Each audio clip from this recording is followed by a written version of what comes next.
The Boy Who Forgot to Shine. In the quiet town of Willowbrook, where the streets were lined with silver birches and the air smelled of rain and lavender, lived a boy named Eli at 16. Eli was clever, kind, and had a laugh that could light up the darkest room. But there was one thing: he never paid much attention to himself.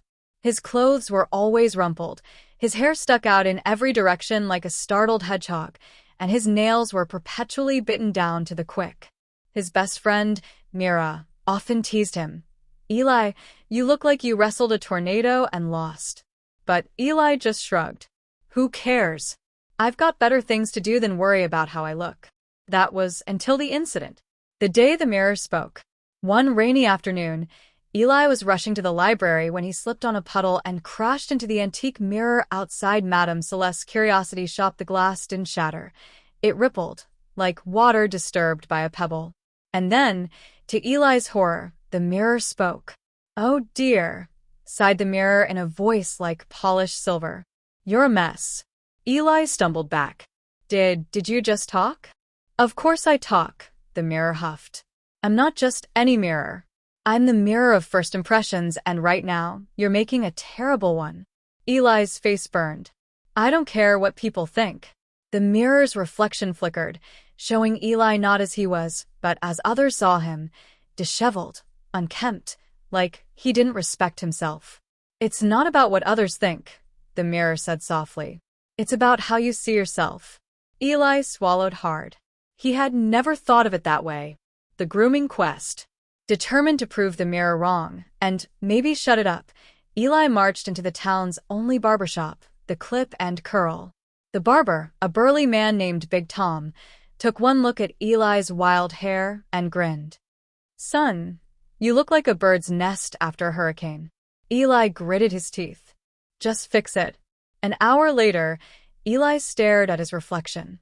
His hair was neatly trimmed, his face clean-shaven, well, as much as a 16-year-old could be, and his nails, actually clean. He barely recognized himself. Not bad, the mirror admitted when he returned. But grooming isn't just about one day. It's a habit. Elektronet. So what do I do now? The mirror's reflection shifted, showing a step-by-step guide floating in the air. 1. Hair care, wash, condition, and style regularly. 2. Skin care, cleanse, moisturize, and please stop picking at your face. 3. Clothing, iron your shirts. Match your socks. Stop wearing the same hoodie every day. 4. Posture, stand tall. Shoulders back. You're not a question mark. 5. Confidence, the best accessory is believing you look good. Elektronet. This sounds like a lot of work. So, is everything worth doing? The mirror said. Eli took the mirror's advice to heart. He started small, washing his face every morning, combing his hair, wearing clothes that actually fit.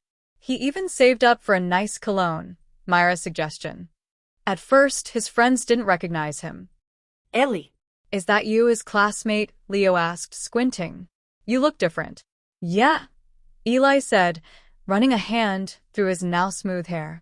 I guess he do. But the biggest change wasn't in how he looked, it was in how he felt.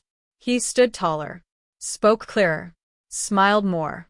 And for the first time, when he looked in the mirror, he didn't just see a scruffy kid. He saw someone who cared. One evening, as Eli adjusted his collar in the mirror, it spoke one last time. "You've learned the secret," it said. "What secret?" Eli asked. "Grooming isn't about vanity," the mirror replied. "It's about respect. Respect for yourself, for the people around you, for the life you're living. When you take care of your appearance, you're saying, 'I matter.'" Ellie smiled. "So, I don't have to do this perfectly?" The mirror chuckled. "No one's perfect. But effort? That's what makes the difference." With that, the mirror's voice faded, leaving Eli with a reflection he was proud of, and a lesson he'd carry forever. The boy who learned to shine. Months later, Eli stood in front of the mirror, adjusting his tie before his first job interview. He wasn't nervous. He knew he looked good, not because he was trying to impress anyone, but because he deserved to feel his best.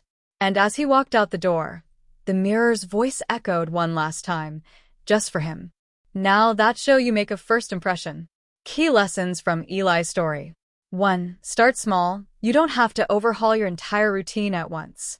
Begin with one habit, like washing your face daily. 2. It's not about perfection. Grooming is about effort, not being flawless. 3. Confidence is the best accessory. When you feel good, you look good. 4. Respect yourself. Taking care of your appearance is a way of saying, I value myself. Would you like a practical checklist to go with the story? Or tips on specific grooming habits? Smiling face with smiling eyes.